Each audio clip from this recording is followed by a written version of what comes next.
everybody, let's take 5 minutes out of our day and meditate on God's Word together. If you think your family has problems, read the book of Genesis and you will see a family with problems. Often we read the Bible with the idea that the Bible characters themselves are examples we should follow, and often they are. But sometimes they are not examples we should follow at all. Or sometimes we see in their failures the growth and opportunity for faith. And that's what we see in this early family in the book of Genesis. God is always the main character in the Bible.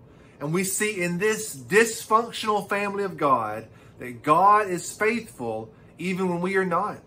There is not a single functional family in the book of Genesis. Every single one of them had issues. Abraham, as we saw last time, lied on multiple occasions, had an extramarital affair with his wife's servant, with her consent, oddly. Not exactly what you would do to have a happy marriage.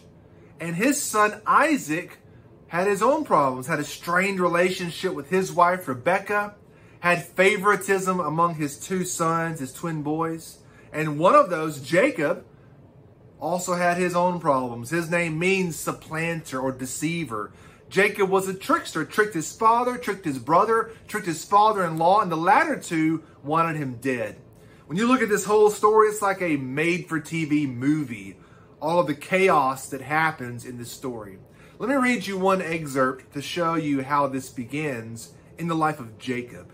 In Genesis 25, verse 21, "And Isaac prayed to the Lord for his wife because she was barren. And the Lord granted his prayer, and Rebekah, his wife, conceived. The children struggled together within her, and she said, 'If it is thus, why is this happening to me?'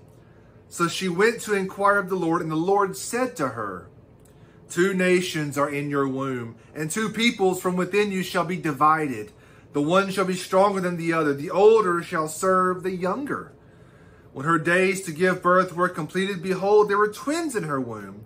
The first came out red, all his body like a hairy cloak, so they named him Esau. Afterward, his brother came out with his hand holding Esau's heel, so his name was called Jacob. Isaac was 60 years old when she bore them. When the boys grew up, Esau was a skillful hunter, a man of the field, while Jacob was a quiet man dwelling in tents. Isaac loved Esau because he ate of his game, but Rebekah loved Jacob."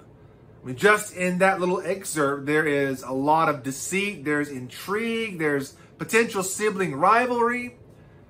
It's a recipe for chaos. But there are some lessons we can learn here. One is, despite our moral failures, God is faithful. Despite our lack of faith, God is faithful. If you look at this extended story as an example of the covenant between God and his people, God was still wearing his ring. God kept being faithful. And despite their own failures that I just mentioned, every one of those men, Abraham, Isaac, and Jacob, each had a theophany. God appeared to each of them. It's almost like God re-upped the promise and said, I'm still here. Don't be afraid. I will be with you. I will be faithful. I will be with you. I will bless you. We see them as superhuman biblical characters. But God, when we read closely, we see their failures. But God the whole time knew their frame, that they are but dust. And so God was faithful and God was patient. Also, from God's faithfulness, from God's patience, he gives us room to grow. He gives us room to grow in our faith. Abraham, for all his failures, still offered Isaac as his son. Isaac, for all his failures, still blessed Jacob and passed on the promise. Jacob, for all his failures, came clean, reconciled with his family, and became Israel, the father of the 12 tribes of Israel. God is patient. Be patient with yourself. And whatever happens, whatever you do, don't give up. God will be there. You may find yourself in horrible conditions. You may find yourself oppressed by sin and other forces. But God calls you. We'll talk about that next time we Take 5. I'll see you then.